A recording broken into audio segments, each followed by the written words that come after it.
the way that I was told is that we had a chief, that we had our clan system, and the chief belonging to the Thunder Clan make all the decisions.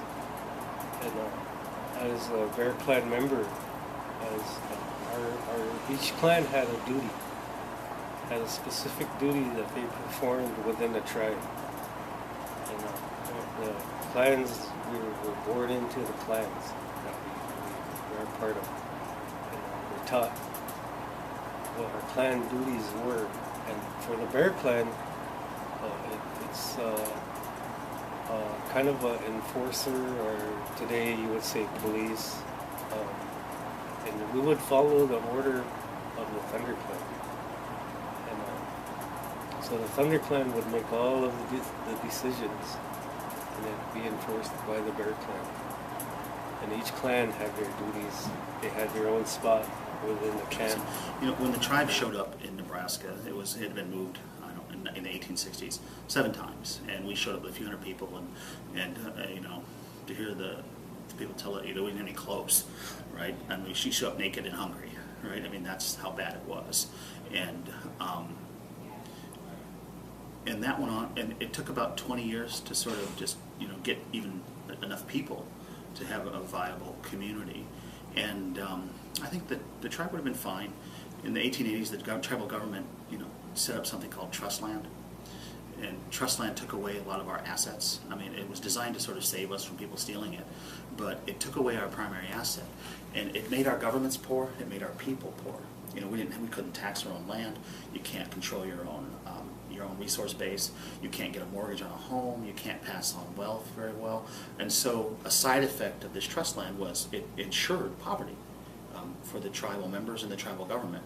And in the 1970s, the federal government was sort of tired from paying everything for us. And they said, well, you guys can run yourselves and make your own money. And so tribes started experimenting, setting up tribal corporations. Ho-Chunk Inc. has been a pretty big success, but we're really Ho-Chunk Inc. 2.0. In the 1980s, the tribes had a company called Winnebago Industries, and it tried, you know, 6 or 7 businesses, and all of them failed. And the reality is they failed primarily because we didn't have the capital to do it. We didn't have we had political interference with the businesses, and we didn't have the human resources either. And so we had structural and sort of human capital problems. And gaming was the wild card in that. The tribe had some pretty successful gaming going on just for a few years though, before Council Bluffs opened with the large competition. The tribe made the wise choice of taking that money and investing some of it into a tribal corporation, but they learned from their mistakes of the 1980s, and they set up a system that's become a model now for other tribes. We have a balance between our tribal government's involved, but it's largely separate on the detail basis.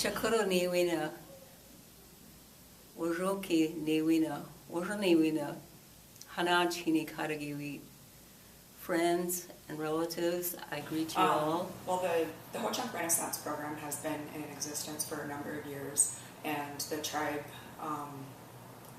has put a lot of resources into trying to preserve the language and to teaching the language, all the way from, you know, in the early childhood years and providing classes in the work site, to the community and at the tribal college and the high school. So they put a lot of effort into it, and it's been a huge challenge because we have so few fluent speakers. So I think the mission of the Ho-Chunk Renaissance program is great in the sense that it's a large mission, it's a lot to accomplish, but it's also great in the sense that it's very important for the tribe and for tribal members to have that preserved and taught, and, you know, it really is a huge part of who we are.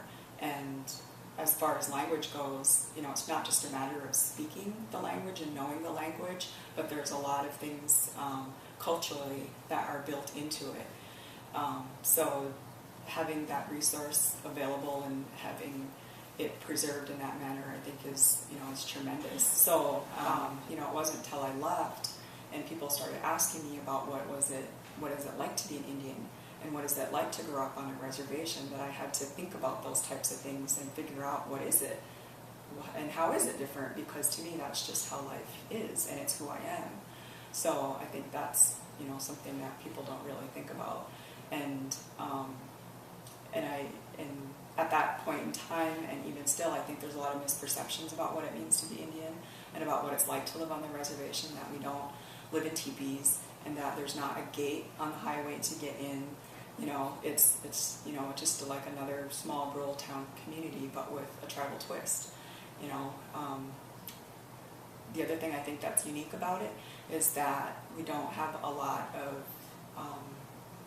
or I guess that another thing that I think is unique about it is that a lot of times our families stay in Winnebago. They stay in our community. And I think that is unique compared to a lot of rural communities out in the country where once the kids grow up, they go off to college and they move away. And so you end up having your family scattered across the country. And that's not the case for us. And I think that is awesome. When you live in a tribal community, if somebody does well, it's going to impact them.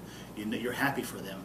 Their family. Their sisters. Their kids. Their grandparents. You went to school with their uncle, right? I mean, it's a totally different world. And so you take so much more from the success of an individual person or an individual family. I always tell people it's one person at a time in our world. And if we can get as many people moving forward as possible, then we're going to progress. We're going to progress as a people.